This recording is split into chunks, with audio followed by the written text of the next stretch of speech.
ਜਲਿਆਂਵਾਲਾ ਬਾਗ ਸ੍ਰੀ ਅੰਮ੍ਰਿਤਸਰ ਸਾਹਿਬ ਵਿਖੇ ਰਾਜਾ ਜਸਵੰਤ ਸਿੰਘ ਨਾਭਾ ਦੇ ਵਕੀਲ ਹਮੀਦ ਸਿੰਘ ਜੱਲਾ ਦਾ ਬਾਗ ਸੀ। ਹਮੀਦ ਸਿੰਘ ਜੱਲਾ ਮਹਾਰਾਜਾ ਰਣਜੀਤ ਸਿੰਘ ਜੀ ਦੇ ਦਰਬਾਰ ਵਿੱਚ ਵੀ ਵਕੀਲ ਸਨ। ਜੱਲਾ ਹਮੀਦ ਸਿੰਘ ਦਾ ਗੋਤ ਸੀ, ਜਿਸ ਕਰਕੇ ਇਸ ਬਾਗ ਦਾ ਨਾਂ ਜਲਿਆਂਵਾਲਾ ਬਾਗ ਪੈ ਗਿਆ। ਪੰਜਾਬ ਨੇ ਆਜ਼ਾਦੀ ਦੇ ਸੰਘਰਸ਼ ਵਿੱਚ ਬਹੁਤ ਅਹਿਮ ਹਿੱਸਾ ਪਾਇਆ ਹੈ। ਗਦਰ ਲਹਿਰ, ਕੂਕਾ ਲਹਿਰ, ਪਗੜੀ ਸੰਭਾਲ ਜੱਟਾ ਲਹਿਰ, ਬੱਬਰ ਲਹਿਰ ਆਦਿ ਆਜ਼ਾਦੀ ਦੇ ਸੰਘਰਸ਼ ਦੇ ਸੁਨਹਿਰੀ ਪੰਨਿਆਂ ਉੱਤੇ ਦਰਜ ਹਨ। 20ਵੀਂ ਸਦੀ ਦੇ ਦੂਜੇ ਦਹਾਕੇ ਵਿੱਚ ਗਦਰ ਪਾਰਟੀ ਨੇ ਪੰਜਾਬੀਆਂ ਅੰਦਰ ਆਜ਼ਾਦੀ ਦੀ ਤਾਂਘ ਨੂੰ ਹੋਰ ਤੀਬਰ ਕੀਤਾ ਤੇ ਅਜਿਹੀਆਂ ਹੀ ਸਰਗਰਮੀਆਂ ਤੇ ਕਾਬੂ ਪਾਉਣ ਲਈ ਅੰਗਰੇਜ਼ ਸਰਕਾਰ ਨੇ 1915 ਵਿੱਚ ਡਿਫੈਂਸ ਆਫ ਇੰਡੀਆ ਐਕਟ ਅਤੇ 1919 ਈਸਵੀ ਵਿੱਚ ਇਹੋ ਜਿਹਾ ਇੱਕ ਹੋਰ ਕਾਨੂੰਨ ਰੋਲਟ ਐਕਟ ਬਣਾਇਆ। ਹਿੰਦੁਸਤਾਨ ਵਿੱਚ ਵੱਖ-ਵੱਖ ਥਾਵਾਂ ਤੇ ਇਸ ਦੇ ਵਿਰੁੱਧ ਅੰਦੋਲਨ ਹੋਏ। ਪੰਜਾਬ ਵਿੱਚ ਵੀ ਇਸ ਦਾ ਵਿਦਰੋਹ ਚੱਲ ਰਿਹਾ ਸੀ। ਸਰ ਮਾਈਕਲ ਉਡਵਾਇਰ 1884 ਈਸਵੀ ਵਿੱਚ ICS ਦਾ ਇਮਤਿਹਾਨ ਪਾਸ ਕਰਨ ਉਪਰੰਤ ਭਾਰਤ ਵਿੱਚ ਵੱਖ-ਵੱਖ ਅਹੁਦਿਆਂ ਤੇ ਕੰਮ ਕਰਨ ਤੋਂ ਬਾਅਦ ਦਸੰਬਰ 1912 ਈਸਵੀ ਵਿੱਚ ਪੰਜਾਬ ਦਾ ਲੈਫਟੀਨੈਂਟ ਗਵਰਨਰ ਨਿਯੁਕਤ ਹੋਇਆ। ਪਹਿਲੀ ਸੰਸਾਰ ਜੰਗ ਲੱਗਣ ਤੋਂ ਬਾਅਦ ਅੰਗਰੇਜ਼ ਸਰਕਾਰ ਨੂੰ ਵੱਧ ਤੋਂ ਵੱਧ ਸੈਨਿਕਾਂ ਦੀ ਲੋੜ ਸੀ, ਜਿਸ ਲਈ ਮਾਈਕਲ ਉਡਵਾਇਰ ਨੇ ਪੰਜਾਬ ਦੇ ਹਜ਼ਾਰਾਂ ਨੌਜਵਾਨਾਂ ਤੇ ਭਾਰੀ ਤਸ਼ੱਦਦ ਕਰਕੇ ਉਹਨਾਂ ਨੂੰ ਜਬਰੀ ਅੰਗਰੇਜ਼ ਸੈਨਾ ਵਿੱਚ ਭਰਤੀ ਕਰਵਾਇਆ। ਸੰਸਾਰ ਜੰਗ ਲੱਗ ਜਾਣ ਕਰਕੇ ਲੰਡਨ ਬੈਠੀ ਅੰਗਰੇਜ਼ ਸਰਕਾਰ ਦੀ ਹਿੰਦੁਸਤਾਨ ਵਿੱਚ ਕੰਮ ਕਰ ਰਹੇ ਸਾਰੇ ਹੀ ਅੰਗਰੇਜ਼ ਅਧਿਕਾਰੀਆਂ ਨੂੰ ਇਹ ਸਖਤ ਹਿਦਾਇਤ ਸੀ ਕਿ ਉਹ ਭਾਰਤੀ ਲੋਕਾਂ ਦੇ ਕਿਸੇ ਵੀ ਤਰ੍ਹਾਂ ਦੇ ਵਿਦਰੋਹ ਜਾਂ ਅੰਦੋਲਨ ਨੂੰ ਸਖਤੀ ਨਾਲ ਦਬਾਉਣ। ਜਿਸ ਕਰਕੇ 1919 ਈਸਵੀ ਵਿੱਚ ਅੰਗਰੇਜ਼ਾਂ ਨੇ ਰੋਲਟ ਐਕਟ ਬਣਾ ਦਿੱਤਾ। ਇਸ ਐਕਟ ਮੁਤਾਬਕ ਕਿਸੇ ਵੀ ਵਿਅਕਤੀ ਨੂੰ ਗ੍ਰਿਫਤਾਰ ਕੀਤਾ ਜਾ ਸਕਦਾ ਸੀ ਅਤੇ ਗ੍ਰਿਫਤਾਰ ਹੋਣ ਵਾਲੇ ਵਿਅਕਤੀ ਨੂੰ ਅਪੀਲ, ਦਲੀਲ ਅਤੇ ਵਕੀਲ ਦਾ ਅਧਿਕਾਰ ਵੀ ਨਹੀਂ ਸੀ। ਇਸ ਐਕਟ ਦਾ ਨਾਂ ਰੋਲਟ ਐਕਟ ਇਸ ਲਈ ਰੱਖਿਆ ਗਿਆ ਸੀ ਕਿਉਂਕਿ ਇਸ ਐਕਟ ਦੀ ਰੂਪਰੇਖਾ ਬ੍ਰਿਟਿਸ਼ ਜੱਜ ਜਸਟਿਸ ਰੋਲਟ ਨੇ ਤਿਆਰ ਕੀਤੀ ਸੀ। ਸਾਰੇ ਭਾਰਤ ਵਿੱਚ ਇਸ ਕਾਨੂੰਨ ਦੇ ਖਿਲਾਫ ਵੱਡੀ ਪੱਧਰ ਤੇ ਰੋਸ ਮੁਜ਼ਾਹਰੇ ਹੋਣ ਲੱਗੇ। ਪੰਜਾਬ ਦੇ ਵੀ ਵੱਖ-ਵੱਖ ਸ਼ਹਿਰਾਂ ਅਤੇ ਖਾਸ ਕਰ ਸ੍ਰੀ ਅੰਮ੍ਰਿਤਸਰ ਵਿੱਚ ਰੋਲਟ ਐਕਟ ਦੇ ਵਿਰੋਧ ਵਿੱਚ ਹੋਈਆਂ ਮੀਟਿੰਗਾਂ ਅਤੇ ਜਲਸਿਆਂ ਵਿੱਚ ਹਰ ਵਰਗ ਦੇ ਲੋਕਾਂ ਨੇ ਹਰ ਤਰ੍ਹਾਂ ਦੇ ਧਾਰਮਿਕ ਵਖਰੇਵਿਆਂ ਤੋਂ ਉੱਪਰ ਉੱਠ ਕੇ ਸਾਂਝੇ ਤੌਰ ਤੇ ਹਿੱਸਾ ਲਿਆ। 13 ਅਪ੍ਰੈਲ 1919 ਈਸਵੀ ਨੂੰ ਵਿਸਾਖੀ ਦਾ ਦਿਨ ਸੀ। ਕਈ ਪਿੰਡਾਂ ਕਸਬਿਆਂ ਤੋਂ ਲੋਕ ਸੱਚਖੰਡ ਸ੍ਰੀ ਹਰਿਮੰਦਰ ਸਾਹਿਬ ਸ੍ਰੀ ਅੰਮ੍ਰਿਤਸਰ ਸਾਹਿਬ ਪੁੱਜੇ ਹੋਏ ਸਨ। ਉਸੇ ਹੀ ਦਿਨ ਹਜ਼ਾਰਾਂ ਦੇ ਕਰੀਬ ਲੋਕ ਜਲਿਆਂਵਾਲੇ ਬਾਗ ਵਿੱਚ ਵੀ ਇਕੱਠੇ ਹੋਏ ਸਨ, ਜਿੱਥੇ ਲੋਕ ਰੋਲਟ ਐਕਟ, ਦੇਸ਼ ਦੇ ਹਾਲਾਤਾਂ ਅਤੇ ਆਪਣੇ ਹਰਮਨ ਪਿਆਰੇ ਲੀਡਰ ਡਾਕਟਰ ਸੈਫੂਦੀਨ ਕਿਚਲੂ ਅਤੇ ਡਾਕਟਰ ਸਤਿਆਪਾਲ ਦੀ ਗ੍ਰਿਫਤਾਰੀ ਵਿਰੁੱਧ ਸ਼ਾਂਤਮਈ ਢੰਗ ਨਾਲ ਵਿਰੋਧ ਪ੍ਰਦਰਸ਼ਨ ਕਰ ਰਹੇ ਸਨ। ਇਹਨਾਂ ਦੋਹਾਂ ਆਗੂਆਂ ਦੀ ਗ੍ਰਿਫਤਾਰੀ ਦਾ ਕਾਰਨ ਰੋਲਟ ਐਕਟ ਵਰਗੇ ਬਰਤਾਨਵੀ ਕਾਨੂੰਨਾਂ ਦੇ ਵਿਰੋਧੀ ਅੰਦੋਲਨਾਂ ਦੀ ਅਗਵਾਈ ਕਰਨਾ ਸੀ। ਡਾਕਟਰ ਸੈਫੂਦੀਨ ਕਿਚਲੂ ਅਤੇ ਡਾਕਟਰ ਸਤਿਆਪਾਲ ਦੀ ਜੋੜੀ ਦੇ ਜ਼ੋਰਦਾਰ ਭਾਸ਼ਣਾਂ ਕਾਰਨ ਉਹਨਾਂ ਦੋਹਾਂ ਉੱਤੇ ਜਲਸਿਆਂ ਵਿੱਚ ਤਕਰੀਰਾਂ ਕਰਨ ਉੱਤੇ ਪਾਬੰਦੀ ਲਾ ਦਿੱਤੀ ਗਈ ਸੀ। ਜਲਿਆਂਵਾਲਾ ਬਾਗ ਸੱਚਖੰਡ ਸ੍ਰੀ ਦਰਬਾਰ ਸਾਹਿਬ ਤੋਂ ਕੁਝ ਕੁ ਦੂਰੀ ਤੇ ਹੀ ਹੋਣ ਕਰਕੇ ਦਰਬਾਰ ਸਾਹਿਬ ਮੱਥਾ ਟੇਕਣ ਆਏ ਲੋਕ ਉੱਥੇ ਇਕੱਠੇ ਹੋਣੇ ਸ਼ੁਰੂ ਹੋ ਗਏ। ਸਭ ਕੁਝ ਸ਼ਾਂਤਮਈ ਢੰਗ ਨਾਲ ਬਿਲਕੁਲ ਠੀਕ ਠਾਕ ਚੱਲ ਰਿਹਾ ਸੀ। ਇੰਨੇ ਨੂੰ ਜਨਰਲ ਡਾਇਰ, ਜੋ ਕਿ ਉਸ ਸਮੇਂ ਅੰਮ੍ਰਿਤਸਰ ਪੁਲਿਸ ਦਾ ਇੰਚਾਰਜ ਸੀ, ਮੌਜੂਦਾ ਗਵਰਨਰ ਸਰ ਮਾਈਕਲ ਉਡਵਾਇਰ ਦੇ ਹੁਕਮ ਨਾਲ ਉਹ ਸਿਪਾਹੀਆਂ ਦੀ ਇੱਕ ਟੁਕੜੀ ਨਾਲ ਜਲਿਆਂਵਾਲੇ ਬਾਗ ਅੰਦਰ ਦਾਖਲ ਹੋਇਆ ਤੇ ਉਸ ਨੇ ਸਿਪਾਹੀਆਂ ਨੂੰ ਨਿਹੱਥੇ ਅਤੇ ਨਿਰਦੋਸ਼ ਲੋਕਾਂ ਉੱਪਰ ਫਾਇਰ ਖੋਲਣ ਦਾ ਹੁਕਮ ਦੇ ਦਿੱਤਾ। ਭੀੜ ਵਿੱਚ ਭਗਦੜ ਮਚ ਗਈ। ਲੋਕਾਂ ਨੇ ਆਪਣੀ ਜਾਨ ਬਚਾਉਣ ਲਈ ਇੱਧਰ-ਉੱਧਰ ਭੱਜਣਾ ਸ਼ੁਰੂ ਕਰ ਦਿੱਤਾ। ਜਲਿਆਂਵਾਲਾ ਬਾਗ ਵਿੱਚ ਦਾਖਲ ਹੋਣ ਲਈ ਇੱਕ ਹੀ ਰਾਹ ਹੈ ਅਤੇ ਉੱਥੇ ਤੋਪ ਲਗਾ ਦਿੱਤੀ ਗਈ ਸੀ, ਜਿਸ ਕਰਕੇ ਲੋਕਾਂ ਕੋਲ ਜਾਨ ਬਚਾਉਣ ਦਾ ਕੋਈ ਰਾਹ ਨਹੀਂ ਸੀ ਤੇ ਲੋਕਾਂ ਨੇ ਆਪਣੀ ਜਾਨ ਬਚਾਉਣ ਲਈ ਉੱਥੇ ਮੌਜੂਦ ਖੂਹ ਵਿੱਚ ਛਾਲਾਂ ਮਾਰਨੀਆਂ ਸ਼ੁਰੂ ਕਰ ਦਿੱਤੀਆਂ। ਖੂਹ ਲੋਕਾਂ ਨਾਲ ਭਰ ਗਿਆ। ਬਾਅਦ ਵਿੱਚ ਕਈ ਸਾਰੀਆਂ ਲਾਸ਼ਾਂ ਖੂਹ ਚੋਂ ਵੀ ਕੱਢੀਆਂ ਗਈਆਂ ਸਨ। ਚਾਰੇ ਪਾਸੇ ਗੋਲੀਆਂ ਅਤੇ ਚੀਕਾਂ ਦੀ ਆਵਾਜ਼ ਗੂੰਜ ਰਹੀ ਸੀ। ਕੁਝ ਹੀ ਪਲਾਂ ਵਿੱਚ ਹਜ਼ਾਰਾਂ ਦੀ ਗਿਣਤੀ ਵਿੱਚ ਲੋਕ ਸ਼ਹੀਦ ਕਰ ਦਿੱਤੇ ਗਏ। ਮਰਨ ਵਾਲਿਆਂ ਦੀ ਗਿਣਤੀ 1500 ਤੋਂ 2000 ਤੱਕ ਦੱਸੀ ਜਾਂਦੀ ਹੈ। ਕਈ ਸੌ ਦੀ ਗਿਣਤੀ ਘਾਇਲਾਂ ਦੀ ਸੀ। ਕੁਝ ਹੀ ਦੇਰ ਵਿੱਚ ਲਾਸ਼ਾਂ ਦੇ ਢੇਰ ਲੱਗ ਗਏ ਤੇ ਮਾਤਮ ਛਾ ਗਿਆ। ਸਾਰੇ ਭਾਰਤ ਵਿੱਚ ਇਸ ਕਤਲੇਆਮ ਖਿਲਾਫ ਹਾਹਾਕਾਰ ਮਚ ਗਈ। ਉਸੇ ਹੀ ਸਮੇਂ ਸਰਦਾਰ ਉਦਮ ਸਿੰਘ ਅਤੇ ਉਹਨਾਂ ਦੇ ਸਾਥੀ ਵੀ ਜਲਿਆਂਵਾਲੇ ਬਾਗ ਅੰਦਰ ਮੌਜੂਦ ਸਨ ਤੇ ਸੰਗਤਾਂ ਨੂੰ ਪਾਣੀ ਪਿਲਾਉਣ ਦੀ ਸੇਵਾ ਕਰ ਰਹੇ ਸਨ। ਊਧਮ ਸਿੰਘ ਨੇ ਮੌਤ ਦਾ ਇਹ ਸਾਰਾ ਮੰਜ਼ਰ ਆਪਣੇ ਅੱਖੀਂ ਵੇਖਿਆ।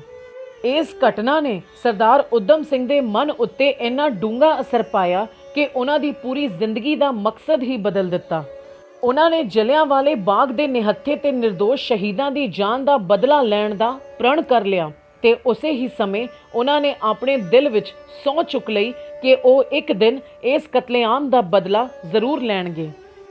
ਸਰਦਾਰ ਊਧਮ ਸਿੰਘ ਇੱਕ ਕ੍ਰਾਂਤੀਕਾਰੀ ਦੇਸ਼ ਭਗਤ ਸਨ ਜਿਨ੍ਹਾਂ ਦਾ ਮੁੱਢਲਾ ਨਾਂ ਸ਼ੇਰ ਸਿੰਘ ਸੀ। ਇਹਨਾਂ ਦਾ ਜਨਮ 26 ਦਸੰਬਰ 1899 ਈਸਵੀ ਨੂੰ ਪੰਜਾਬ ਦੇ ਇੱਕ ਪਿੰਡ ਸੁਨਾਮ ਵਿਖੇ ਮਾਤਾ ਹਰਨਾਮ ਕੌਰ ਜੀ ਦੀ ਕੁੱਖੋਂ ਪਿਤਾ ਟਹਿਲ ਸਿੰਘ ਜੀ ਦੇ ਘਰ ਹੋਇਆ। ਊਧਮ ਸਿੰਘ ਦੇ ਇੱਕ ਵੱਡੇ ਭਰਾ ਮੁਕਤਾ ਸਿੰਘ ਵੀ ਸਨ। ਬਹੁਤ ਛੋਟੀ ਉਮਰ ਵਿੱਚ ਹੀ ਇਹਨਾਂ ਦੀ ਮਾਂ ਦਾ ਇੰਤਕਾਲ ਹੋ ਗਿਆ ਤੇ ਗਰੀਬ ਪਿਤਾ ਦੇ ਮੋਢਿਆਂ ਤੇ ਆਪਣੇ 2 ਛੋਟੇ ਬੱਚਿਆਂ ਨੂੰ ਪਾਲਣ ਦੀ ਜ਼ਿੰਮੇਵਾਰੀ ਪੈ ਗਈ। ਊਧਮ ਸਿੰਘ ਦੇ ਪਿਤਾ ਸਰਦਾਰ ਟਹਿਲ ਸਿੰਘ ਰੇਲਵੇ ਫਾਟਕ ਤੇ ਨੌਕਰੀ ਕਰਕੇ ਘਰ ਦਾ ਗੁਜ਼ਾਰਾ ਚਲਾਉਂਦੇ ਸਨ। 1906 ਈਸਵੀ ਵਿੱਚ ਪਿਤਾ ਟਹਿਲ ਸਿੰਘ ਜੀ ਆਪਣੇ ਦੋਵੇਂ ਬੱਚਿਆਂ ਨੂੰ ਦੀਵਾਲੀ ਤੇ ਸੱਚਖੰਡ ਸ੍ਰੀ ਦਰਬਾਰ ਸਾਹਿਬ ਸ੍ਰੀ ਅੰਮ੍ਰਿਤਸਰ ਸਾਹਿਬ ਜੀ ਦੇ ਦਰਸ਼ਨ ਕਰਾਉਣ ਲਈ ਲਿਆਏ। ਪਰ ਸ੍ਰੀ ਅੰਮ੍ਰਿਤਸਰ ਸਾਹਿਬ ਪੁੱਜ ਕੇ ਸਰਦਾਰ ਟਹਿਲ ਸਿੰਘ ਅਚਾਨਕ ਬਿਮਾਰ ਪੈ ਗਏ ਅਤੇ ਰਾਮਬਾਗ ਹਸਪਤਾਲ ਵਿੱਚ ਇੱਕ ਰਾਤ ਗੁਜ਼ਾਰਨ ਤੋਂ ਬਾਅਦ ਉਹਨਾਂ ਦੀ ਮੌਤ ਹੋ ਗਈ। ਦੋਵੇਂ ਭਰਾ ਯਤੀਮ ਹੋ ਗਏ ਤੇ 24 ਅਕਤੂਬਰ 1907 ਈਸਵੀ ਨੂੰ ਇਹਨਾਂ ਦੋਹਾਂ ਭਰਾਵਾਂ ਨੂੰ ਸੈਂਟਰਲ ਖਾਲਸਾ ਯਤੀਮ ਖਾਨਾ ਪੁਤਲੀ ਘਰ ਸ੍ਰੀ ਅੰਮ੍ਰਿਤਸਰ ਵਿਖੇ ਦਾਖਲ ਕਰਵਾ ਦਿੱਤਾ ਗਿਆ। ਯਤੀਮ ਖਾਨੇ ਵਿੱਚ ਹੀ ਦੋਹਾਂ ਭਰਾਵਾਂ ਦਾ ਨਾਮ ਬਦਲ ਕੇ ਸ਼ੇਰ ਸਿੰਘ ਤੋਂ ਊਧਮ ਸਿੰਘ ਅਤੇ ਮੁਕਤਾ ਸਿੰਘ ਤੋਂ ਸਾਧੂ ਸਿੰਘ ਰੱਖ ਦਿੱਤੇ ਗਏ। ਸਵੇਰੇ 4 ਵਜੇ ਉੱਠ ਕੇ ਇਸ਼ਨਾਨ ਕਰਨਾ ਤੇ ਗੁਰਦੁਆਰਾ ਸਾਹਿਬ ਜਾ ਕੇ ਪਾਠ ਕਰਨਾ ਇਹਨਾਂ ਦੋਹਾਂ ਭਰਾਵਾਂ ਦਾ ਨਿਤਨੇਮ ਸੀ। ਪਰ ਅਚਾਨਕ 1917 ਈਸਵੀ ਵਿੱਚ ਸਰਦਾਰ ਊਧਮ ਸਿੰਘ ਦੇ ਵੱਡੇ ਭਰਾ ਸਾਧੂ ਸਿੰਘ ਦੀ ਬਿਮਾਰੀ ਕਾਰਨ ਮੌਤ ਹੋ ਗਈ ਤੇ ਸਰਦਾਰ ਊਧਮ ਸਿੰਘ ਇਸ ਸੰਸਾਰ ਵਿੱਚ ਬਿਲਕੁਲ ਇਕੱਲੇ ਰਹਿ ਗਏ। ਜ਼ਿੰਦਗੀ ਵਿੱਚ ਉਪਜੀਆਂ ਤੰਗੀਆਂ ਤੁਰਸ਼ੀਆਂ ਨੇ ਉਹਨਾਂ ਨੂੰ ਮਜ਼ਬੂਤ ਦਿਲ ਅਤੇ ਉੱਚੇ ਮਨੋਬਲ ਵਾਲਾ ਮਨੁੱਖ ਬਣਾ ਦਿੱਤਾ ਸੀ। ਆਪਣੇ ਗੁਰੂ ਸਾਹਿਬਾਨਾਂ ਦੀ ਸਿੱਖਿਆ ਨਾ ਜ਼ੁਲਮ ਸਹਿਣਾ ਤੇ ਨਾ ਹੀ ਕਰਨਾ ਦੀ ਸੀਖ ਉੱਤੇ ਚੱਲਦੇ ਹੋਏ ਸਰਦਾਰ ਊਧਮ ਸਿੰਘ ਨੇ ਅੰਗਰੇਜ਼ਾਂ ਦੁਆਰਾ ਕੀਤੇ ਜਾ ਰਹੇ ਆਮ ਲੋਕਾਂ ਉੱਪਰ ਜ਼ੁਲਮਾਂ ਦੇ ਖਿਲਾਫ ਆਵਾਜ਼ ਉਠਾਉਣੀ ਸ਼ੁਰੂ ਕੀਤੀ। ਅੰਗਰੇਜ਼ਾਂ ਦੇ ਤਸ਼ੱਦਦ ਵੀ ਬਰਦਾਸ਼ਤ ਕੀਤੇ ਪਰ ਆਪਣੇ ਅੰਦਰ ਜਲਿਆਂਵਾਲੇ ਬਾਗ ਦੇ ਦੋਸ਼ੀਆਂ ਨੂੰ ਸਜ਼ਾ ਦੇਣ ਦਾ ਜੋਸ਼ ਕਦੇ ਵੀ ਘਟ ਨਾ ਪੈਣ ਦਿੱਤਾ। ਸਰਦਾਰ ਊਧਮ ਸਿੰਘ ਦੇ ਅੰਦਰ ਹੁਣ ਤੱਕ ਕ੍ਰਾਂਤੀਕਾਰੀ ਸੋਚ ਦਾ ਬੂਟਾ ਲੱਗ ਚੁੱਕਾ ਸੀ। ਆਪਣੇ ਪਿੰਡ ਸੁਨਾਮ ਤੋਂ ਉਹਨਾਂ ਨੇ ਦੇਸ਼ ਭਗਤੀ ਅਤੇ ਕ੍ਰਾਂਤੀ ਦਾ ਪ੍ਰਚਾਰ ਕਰਨਾ ਸ਼ੁਰੂ ਕੀਤਾ ਜੋ ਦੇਸ਼ ਦੇ ਵੱਖ-ਵੱਖ ਹਿੱਸਿਆਂ ਤੱਕ ਪੁੱਜਿਆ। ਕੁਝ ਸਮੇਂ ਬਾਅਦ ਉਹ ਅਫਰੀਕਾ ਚਲੇ ਗਏ ਤੇ ਉੱਥੋਂ ਅਮਰੀਕਾ ਪੁੱਜੇ। ਸਰਦਾਰ ਊਧਮ ਸਿੰਘ ਜਿਸ ਵੀ ਦੇਸ਼ ਵਿੱਚ ਜਾਂਦੇ ਉੱਥੇ ਲੋਕਾਂ ਵਿੱਚ ਦੇਸ਼ ਭਗਤੀ ਤੇ ਆਜ਼ਾਦੀ ਪ੍ਰਤੀ ਜੋਸ਼ ਤੇ ਜਨੂਨ ਭਰਦੇ। ਊਧਮ ਸਿੰਘ ਕਈ ਨਾਵਾਂ ਨਾਲ ਜਾਣੇ ਜਾਂਦੇ ਸਨ। ਉਹ ਹਰ ਥਾਂ ਤੇ ਇੱਕ ਨਵੇਂ ਨਾਂ ਨਾਲ ਜਾਂਦੇ ਸਨ ਜਿਵੇਂ ਉਦੈ ਸਿੰਘ, ਸ਼ੇਰ ਸਿੰਘ, ਊਧਮ ਸਿੰਘ, ਫਰੈਂਕ ਬ੍ਰਾਜ਼ੀਲ ਆਦਿ। ਸਰਦਾਰ ਊਧਮ ਸਿੰਘ ਦੇ ਜੋਸ਼ ਅਤੇ ਦਲੇਰੀ ਦੇ ਚਰਚੇ ਹਰ ਥਾਂ ਪੁੱਜ ਚੁੱਕੇ ਸਨ। ਇਸੇ ਜਜ਼ਬੇ ਦੇ ਚਲਦੇ ਉਹ ਗਦਰ ਪਾਰਟੀ ਦਾ ਹਿੱਸਾ ਬਣੇ। ਗਦਰ ਪਾਰਟੀ ਦੇ ਚੀਫ ਲਾਲਾ ਹਰਦਿਆਲ ਜੀ ਅਤੇ ਹੋਰ ਸਾਥੀਆਂ ਨਾਲ ਮਿਲ ਕੇ ਦੇਸ਼ ਦੀ ਆਜ਼ਾਦੀ ਲਈ ਕੰਮ ਕਰਦੇ ਰਹੇ। 1923 ਈਸਵੀ ਵਿੱਚ ਊਧਮ ਸਿੰਘ ਨੇ ਲਾਲਾ ਲਾਜਪਤ ਰਾਏ ਦੇ ਨੈਸ਼ਨਲ ਕਾਲਜ ਲਾਹੌਰ ਵਿੱਚ ਦਾਖਲਾ ਲੈ ਲਿਆ। ਇਸੇ ਹੀ ਕਾਲਜ ਵਿੱਚ ਉਸ ਸਮੇਂ ਭਗਤ ਸਿੰਘ, ਰਾਜਗੁਰੂ ਅਤੇ ਸੁਖਦੇਵ ਵੀ ਪੜ੍ਹ ਰਹੇ ਸਨ। ਇਹ ਥਾਂ ਕ੍ਰਾਂਤੀਕਾਰੀਆਂ ਦਾ ਗੜ੍ਹ ਸੀ। ਸਭ ਮਿਲ ਕੇ ਇੱਥੇ ਆਜ਼ਾਦੀ ਦੇ ਸੁਪਨੇ ਵੇਖਦੇ ਅਤੇ ਅੰਗਰੇਜ਼ਾਂ ਖਿਲਾਫ ਲੜਾਈ ਦੀਆਂ ਸਕੀਮਾਂ ਬਣਾਉਂਦੇ। ਇਹਨਾਂ ਨੌਜਵਾਨਾਂ ਦਾ ਸੰਘਰਸ਼ ਜ਼ੋਰਾਂ ਤੇ ਸੀ। ਪਿੰਡ-ਪਿੰਡ ਜਾ ਕੇ ਆਜ਼ਾਦੀ ਲਈ ਲੋਕਾਂ ਨੂੰ ਜਾਗਰੂਕ ਕੀਤਾ ਜਾਂਦਾ ਸੀ। ਸਰਕਾਰ ਖਿਲਾਫ ਸਿੱਧੇ ਅਸਿੱਧੇ ਤਰੀਕੇ ਨਾਲ ਹਰ ਮੁਮਕਿਨ ਮੁਹਿੰਮ ਚੱਲਦੀ ਸੀ। ਕੁਝ ਸਮੇਂ ਬਾਅਦ ਊਧਮ ਸਿੰਘ ਇੰਗਲੈਂਡ ਵੀ ਗਏ ਤੇ ਉੱਥੇ ਵੀ ਗਦਰ ਪਾਰਟੀ ਨਾਲ ਮਿਲ ਕੇ ਆਪਣਾ ਸੰਘਰਸ਼ ਜਾਰੀ ਰੱਖਿਆ। ਪਰ 1927 ਈਸਵੀ ਵਿੱਚ ਆਪ ਸਰਦਾਰ ਭਗਤ ਸਿੰਘ ਦੇ ਬੁਲਾਉਣ ਤੇ ਵਾਪਸ ਲਾਹੌਰ ਆ ਗਏ। ਊਧਮ ਸਿੰਘ ਭਗਤ ਸਿੰਘ ਨੂੰ ਆਪਣਾ ਗੁਰੂ ਮੰਨਦੇ ਸਨ, ਇਸ ਲਈ ਉਹ ਉਹਨਾਂ ਦੀ ਕੋਈ ਗੱਲ ਮੋੜਦੇ ਨਹੀਂ ਸਨ। ਇਸੇ ਦੌਰਾਨ 1928 ਈਸਵੀ ਨੂੰ ਸਿਟੀ ਕੋਤਵਾਲ ਪੁਲਿਸ ਸ੍ਰੀ ਅੰਮ੍ਰਿਤਸਰ ਦੁਆਰਾ ਥਾਣੇਦਾਰ ਸੈਯਦ ਸਰਕਾਰ ਅਲੀ ਧਰ ਦੀ ਅਗਵਾਈ ਹੇਠ ਸਰਦਾਰ ਉਦਮ ਸਿੰਘ ਨੂੰ ਨਜਾਇਜ਼ ਹਥਿਆਰ ਰੱਖਣ ਕਰਕੇ ਅਤੇ ਕ੍ਰਾਂਤੀਕਾਰੀ ਗਤੀਵਿਧੀਆਂ ਵਿੱਚ ਭਾਗ ਲੈਣ ਕਰਕੇ ਕੇਸ ਦਰਜ ਕਰ ਗ੍ਰਿਫਤਾਰ ਕਰ ਲਿੱਤਾ ਗਿਆ। ਇਸ ਕੇਸ ਵਿੱਚ ਸਰਦਾਰ ਉਦਮ ਸਿੰਘ ਨੂੰ 5 ਸਾਲ ਦੀ ਸਜ਼ਾ ਹੋਈ। 28 ਸਤੰਬਰ 1928 ਈਸਵੀ ਤੋਂ 23 ਸਤੰਬਰ 1933 ਈਸਵੀ ਤੱਕ ਇਹਨਾਂ ਨੂੰ ਸੈਂਟਰਲ ਜੇਲ੍ਹ ਮੁਲਤਾਨ ਅਤੇ ਰਾਵਲਪਿੰਡੀ ਵਿੱਚ ਰੱਖਿਆ ਗਿਆ। 1933 ਈਸਵੀ ਵਿੱਚ ਜੇਲ੍ਹ ਤੋਂ ਰਿਹਾ ਹੋ ਕੇ ਸਰਦਾਰ ਉਦਮ ਸਿੰਘ ਕੁਝ ਸਮਾਂ ਜੰਮੂ ਕਸ਼ਮੀਰ ਵਿੱਚ ਬਿਤਾਉਣ ਮਗਰੋਂ ਵਾਪਸ ਲੰਡਨ ਚਲੇ ਗਏ, ਕਿਉਂਕਿ ਉੱਥੇ ਹੀ ਉਹਨਾਂ ਦਾ ਮਕਸਦ ਪੂਰਾ ਹੋਣਾ ਸੀ। ਉਹ ਜਲਿਆਂਵਾਲੇ ਬਾਗ ਦੇ ਸਾਕੇ ਦੇ ਸਭੀ ਦੋਸ਼ੀਆਂ ਨੂੰ ਸਜ਼ਾ ਦੇਣਾ ਚਾਹੁੰਦੇ ਸਨ। ਜਨਰਲ ਡਾਇਰ, ਜੋ ਉਸ ਵੇਲੇ ਸ੍ਰੀ ਅੰਮ੍ਰਿਤਸਰ ਪੁਲਿਸ ਦਾ ਇੰਚਾਰਜ ਸੀ, ਉਸ ਨੇ ਨਿਰਦੋਸ਼ ਲੋਕਾਂ ਉੱਪਰ ਫਾਇਰਿੰਗ ਕਰਾਈ ਸੀ। ਉਹ ਤਾਂ 1927 ਈਸਵੀ ਵਿੱਚ ਪਹਿਲਾਂ ਹੀ ਬਿਮਾਰੀ ਦੀ ਹਾਲਤ ਵਿੱਚ ਮਰ ਚੁੱਕਾ ਸੀ। ਪਰ ਇਸ ਸਾਕੇ ਦਾ ਮੁੱਖ ਦੋਸ਼ੀ ਮਾਈਕਲ ਉਡਵਾਇਰ, ਜੋ ਉਸ ਸਮੇਂ ਪੰਜਾਬ ਦਾ ਲੈਫਟੀਨੈਂਟ ਗਵਰਨਰ ਸੀ, ਜਿਸ ਦੇ ਹੁਕਮ ਤੇ ਇਹ ਸਭ ਕੁਝ ਹੋਇਆ ਸੀ, ਉਹ ਹਾਲੇ ਜਿਉਂਦਾ ਸੀ। ਇਸੇ ਮਾਈਕਲ ਉਡਵਾਇਰ ਤੋਂ ਉਸ ਕਤਲੇਆਮ ਦਾ ਬਦਲਾ ਲੈਣ ਲਈ ਸਰਦਾਰ ਉਦਮ ਸਿੰਘ ਵੱਖ-ਵੱਖ ਵਿਉਂਤਾਂ ਘੜਦੇ ਰਹਿੰਦੇ ਸਨ। ਲੰਡਨ ਵਿੱਚ ਰਹਿੰਦੇ ਹੋਏ ਉਦਮ ਸਿੰਘ ਮਾਈਕਲ ਉਡਵਾਇਰ ਦੇ ਡਰਾਈਵਰ ਬਣਨ ਵਿੱਚ ਕਾਮਯਾਬ ਹੋ ਗਏ ਅਤੇ ਕਾਫੀ ਸਮਾਂ ਉਸ ਲਈ ਕੰਮ ਕਰਦੇ ਰਹੇ। ਕਈ ਵਾਰੀ ਉਸ ਨੂੰ ਮਾਰਨ ਦਾ ਮੌਕਾ ਵੀ ਮਿਲਿਆ, ਪਰ ਉਹ ਉਸ ਨੂੰ ਇਸ ਤਰ੍ਹਾਂ ਨਹੀਂ ਮਾਰਨਾ ਚਾਹੁੰਦੇ ਸਨ।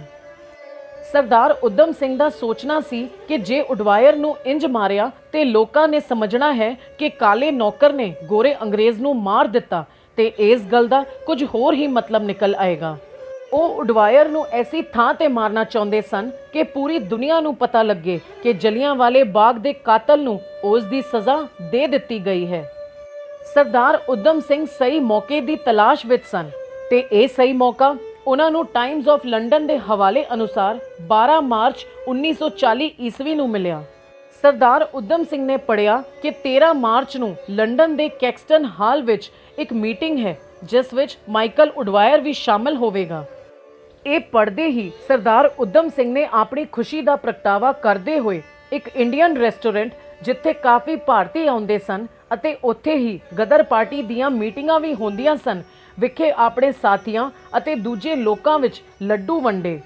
ਇਸ ਖੁਸ਼ੀ ਦਾ ਕਾਰਨ ਪੁੱਛਣ ਤੇ ਉਹਨਾਂ ਨੇ ਇੱਕੋ ਜਵਾਬ ਦਿੱਤਾ ਕਿ ਕੱਲ ਦੇ ਅਖਬਾਰ ਵਿੱਚ ਸਭ ਪ੍ਰਕਾਸ਼ਿਤ ਹੋ ਜਾਵੇਗਾ ਤੇ ਮੇਰੀ ਖੁਸ਼ੀ ਦਾ ਕਾਰਨ ਵੀ ਸਭ ਨੂੰ ਪਤਾ ਲੱਗ ਜਾਵੇਗਾ। ਅਖੀਰ 21 ਸਾਲਾਂ ਦੇ ਲੰਮੇ ਇੰਤਜ਼ਾਰ ਤੋਂ ਬਾਅਦ 13 ਮਾਰਚ 1940 ਈਸਵੀ ਨੂੰ ਸਰਦਾਰ ਉਦਮ ਸਿੰਘ ਗੁਰਬਾਣੀ ਦਾ ਪਾਠ ਕਰਨ ਤੋਂ ਬਾਅਦ ਗੁਰੂ ਚਰਨਾਂ ਵਿੱਚ ਅਰਦਾਸ ਕਰਕੇ ਆਪਣੀ ਪੂਰੀ ਤਿਆਰੀ ਨਾਲ ਲੰਡਨ ਦੇ ਕੈਕਸਟਨ ਹਾਲ ਵਿਖੇ ਜਾਣ ਲਈ ਨਿਕਲੇ। ਸਰਦਾਰ ਉਦਮ ਸਿੰਘ ਨੇ ਇੱਕ ਮੋਟੀ ਕਿਤਾਬ ਦੇ ਵਰਕਿਆਂ ਨੂੰ ਰਿਵਾਲਵਰ ਵਾਂਗੂ ਕੱਟ ਕੇ ਉਸ ਵਿੱਚ ਰਿਵਾਲਵਰ ਲੁਕੋਈ ਹੋਈ ਸੀ ਤੇ ਉਹ ਪੂਰੇ ਆਤਮ ਵਿਸ਼ਵਾਸ ਨਾਲ ਕੈਕਸਟਨ ਹਾਲ ਅੰਦਰ ਦਾਖਲ ਹੋਏ। ਹਾਲ ਸਰੋਤਿਆਂ ਨਾਲ ਖਚਾਖਚ ਭਰਿਆ ਹੋਇਆ ਸੀ। ਸਟੇਜ ਉੱਪਰ ਪ੍ਰਧਾਨਗੀ ਕੁਰਸੀ ਤੇ ਲਾਰਡ ਜੈਟਲੈਂਡ ਬੈਠਾ ਸੀ, ਜੋ ਕਿਸੇ ਸਮੇਂ ਭਾਰਤੀ ਰਿਆਸਤਾਂ ਦਾ ਸਕੱਤਰ ਅਤੇ ਬੰਬਈ ਦਾ ਗਵਰਨਰ ਰਹਿ ਚੁੱਕਾ ਸੀ। ਲਾਰਡ ਲੈਮਿੰਗਟਨ, ਸਰ ਲੂਇਸ ਡੇਕ ਅਤੇ ਮਾਈਕਲ ਉਡਵਾਇਰ ਮੰਚ ਤੇ ਬੈਠੇ ਬੋਲਣ ਵਾਲੇ ਬੁਲਾਰਿਆਂ ਵਿੱਚ ਸ਼ਾਮਲ ਸਨ। ਸਭ ਲੀਡਰਾਂ ਦੇ ਭਾਸ਼ਣ ਤੋਂ ਬਾਅਦ ਜਦ ਮਾਈਕਲ ਉਡਵਾਇਰ ਦੀ ਵਾਰੀ ਆਈ ਤਾਂ ਉਸਨੇ ਬੜੇ ਮਾਣ ਨਾਲ ਆਪਣੀਆਂ ਪ੍ਰਾਪਤੀਆਂ ਦਾ ਜ਼ਿਕਰ ਕਰਨਾ ਸ਼ੁਰੂ ਕਰ ਦਿੱਤਾ। ਸਰਦਾਰ ਉਦਮ ਸਿੰਘ ਦਾ ਖੂਨ ਖੌਲ ਉੱਠਿਆ ਤੇ ਹੋਰ ਦੇਰ ਨਾ ਕਰਦੇ ਹੋਏ ਸਰਦਾਰ ਉਦਮ ਸਿੰਘ ਨੇ ਪਿਸਟਲ ਕੱਢ ਕੇ ਗੋਲੀਆਂ ਚਲਾਉਣੀਆਂ ਸ਼ੁਰੂ ਕਰ ਦਿੱਤੀਆਂ। ਪਲਾਂ ਵਿੱਚ ਹੀ ਮਾਈਕਲ ਉਡਵਾਇਰ ਜ਼ਮੀਨ ਤੇ ਡਿੱਗ ਪਿਆ ਤੇ ਮੌਕੇ ਤੇ ਹੀ ਮਰ ਗਿਆ। ਇੱਕ ਗੋਲੀ ਇੰਡੀਆ ਸਟੇਟ ਦੇ ਸਾਬਕਾ ਸਕੱਤਰ ਲਾਰਡ ਜੈਟਲੈਂਡ ਨੂੰ ਲੱਗੀ ਅਤੇ ਇੱਕ ਸਰ ਲੂਇਸ ਡੇਕ ਨੂੰ ਲੱਗੀ, ਪਰ ਇਹ ਦੋਵੇਂ ਸਿਰਫ ਜ਼ਖਮੀ ਹੋਏ। ਇਸ ਸਭ ਤੋਂ ਬਾਅਦ ਸਰਦਾਰ ਉਦਮ ਸਿੰਘ ਨੇ ਉੱਥੋਂ ਭੱਜਣ ਦੀ ਬਿਲਕੁਲ ਵੀ ਕੋਸ਼ਿਸ਼ ਨਾ ਕੀਤੀ ਅਤੇ ਆਪਣੀ ਗ੍ਰਿਫਤਾਰੀ ਦੇ ਦਿੱਤੀ ਅਤੇ ਕਿਹਾ ਕਿ ਵੇਖੋ, ਮੇਰਾ ਉਦੇਸ਼ ਪੂਰਾ ਹੋ ਗਿਆ। 21 ਸਾਲ ਜਿਸ ਪਾਪੀ ਦਾ ਪਿੱਛਾ ਕਰਦੇ ਕਰਦੇ ਮੈਂ ਪੂਰੀ ਦੁਨੀਆ ਫਿਰੀ ਹੈ, ਅੱਜ ਉਸ ਨੂੰ ਮਾਰ ਕੇ ਮੈਂ ਆਪਣੇ ਦੇਸ਼ ਵਾਸੀਆਂ ਅਤੇ ਦੇਸ਼ ਦੀ ਬੇਇੱਜ਼ਤੀ ਦਾ ਬਦਲਾ ਲੈ ਲਿਆ ਹੈ।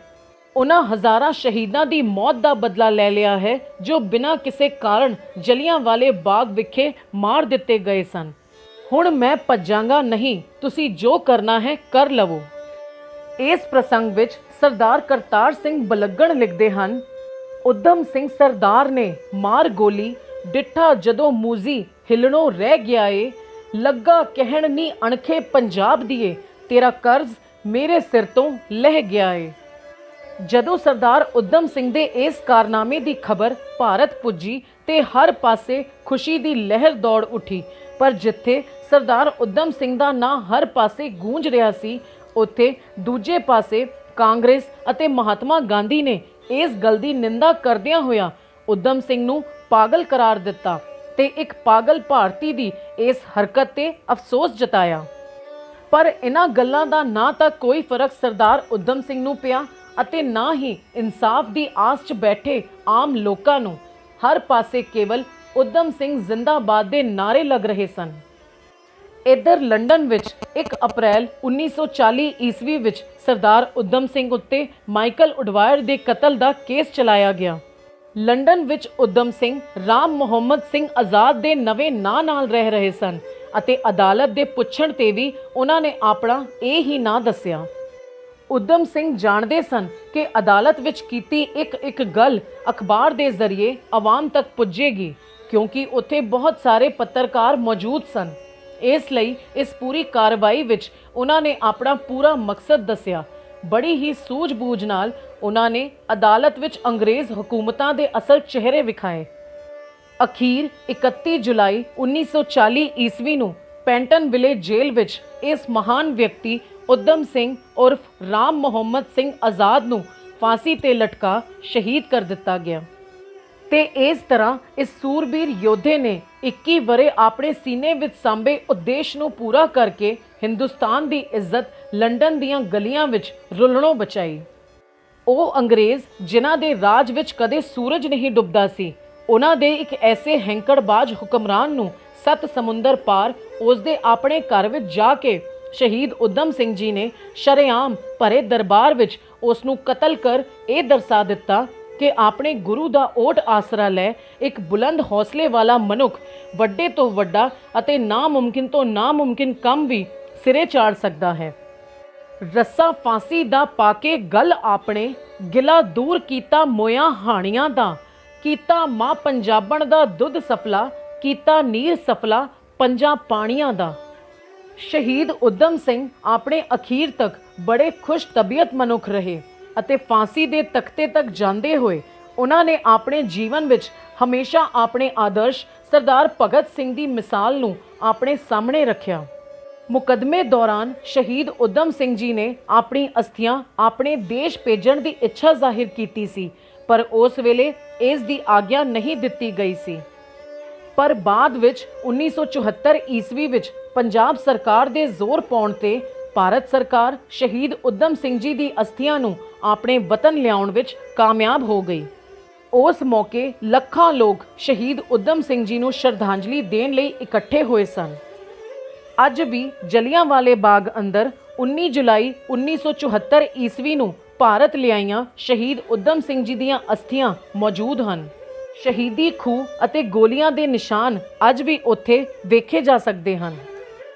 ਉਦਮ ਸਿੰਘ ਜੰਮਦੇ ਮਰਦੇ ਲੱਖ ਰਹਿਸਣ, ਮੌਤ ਜ਼ਿੰਦਗੀ ਦੀ ਗੱਡੀ ਥੰਮਣੀ ਨਹੀਂ, ਰੱਖੇ ਅਣਖ ਪੰਜਾਬ ਦੀ ਰੱਬ ਸੱਚਾ, ਜੇ ਇਹ ਮਰ ਗਈ ਪਰਤ ਕੇ ਜੰਮਣੀ ਨਹੀਂ। ਵਾਹਿਗੁਰੂ ਜੀ ਕਾ ਖਾਲਸਾ, ਵਾਹਿਗੁਰੂ ਜੀ ਕੀ ਫਤਿਹ।